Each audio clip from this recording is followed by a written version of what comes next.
Hello, welcome to my channel. Jangan lupa subscribe, like, dan share video kita ya. Kali ini kita akan membahas tentang asuhan keperawatan pemenuhan kebutuhan eliminasi. Jadi di ASKEP ini kita akan melakukan pengkajian tentang pemenuhan kebutuhan eliminasi itu dimulai dari nursing history-nya.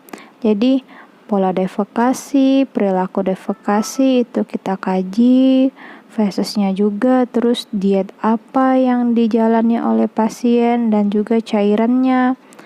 Dan aktivitas juga kita lakukan pengkajian karena mempengaruhi juga ya spesifik kegiatannya apa, seperti itu. Terus lagi penggunaan medikasi apa, masalah eliminasinya seperti apa. Terus apakah ada pembedahan atau penyakit pada pasien tersebut yang mempengaruhi dari eliminasinya.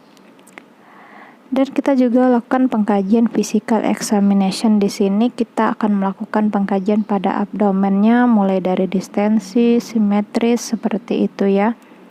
Untuk rektum dan anus juga kita lakukan pengkajian, itu kita lihat apakah ada tanda-tanda inflamasi, perubahan warna lesi, fistula, dan hemoroid. Dan karakteristik feses juga kita lakukan pengkajian mulai dari bau, warna seperti itu. Dan bisa juga kita lakukan pemeriksaan diagnostik berupa anaskopi, protoskopi seperti itu ya. Untuk pengambilan spesimen juga kita lakukan ya pada feses, misalnya sekitar 2,5 cm diambil untuk spesimen seperti itu. Untuk diagnosisnya itu kita bisa angkat tentang gangguan eliminasi BAB baik konstipasi secara aktual maupun resiko. Jadi di sini tuh kondisi pasien di mana seorang itu mengalami perubahan yang abnormal ya. Jadi itu bisa kita hubungkan dengan kondisi gara-gara imobilisasi, menurunnya aktivitas fisik, ileus, bahkan stres juga bisa berpengaruh di sini ya. Dan kurangnya privasi pasien. Ada diagnosis yang berhubungan dengan kurangnya privasi, ini contohnya misalnya seseorang yang baru di tempat yang baru seperti itu ya, dan mereka tidak nyaman dengan kondisi toiletnya seperti itu.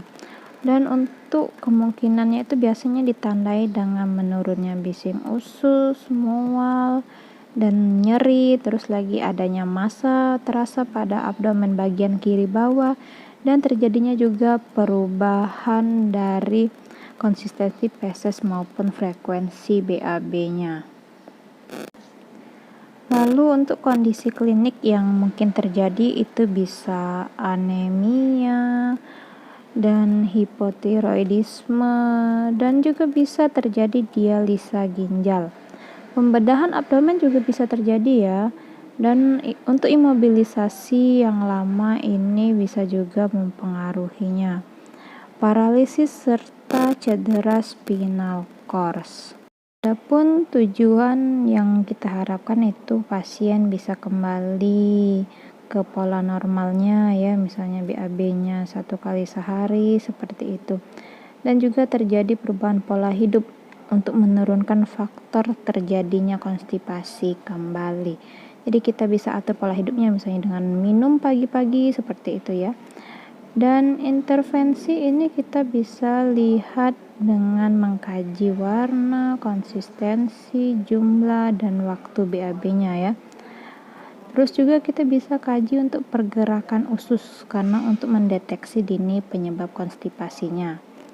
Jika terjadi fecal infection, di sini kita bisa lakukan pengeluaran secara manual ya. Sudah tahu ya cara melakukan pengeluaran secara manual.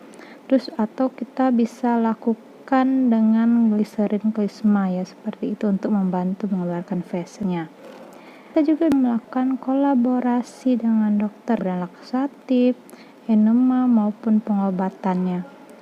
Dan dianjurkan juga untuk memberikan cairan yang banyak seperti itu tuh ya, untuk membantu feses yang lebih lunak.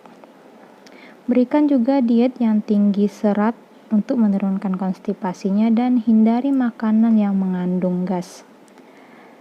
Lakukan juga membantu klien itu untuk aktivitas yang pasif maupun aktif itu untuk membantu meningkatkan pergerakan usus hingga mengatasi masalah eliminasinya, dan berikan pendidikan tentang personal hygiene dan diet seperti itu ya.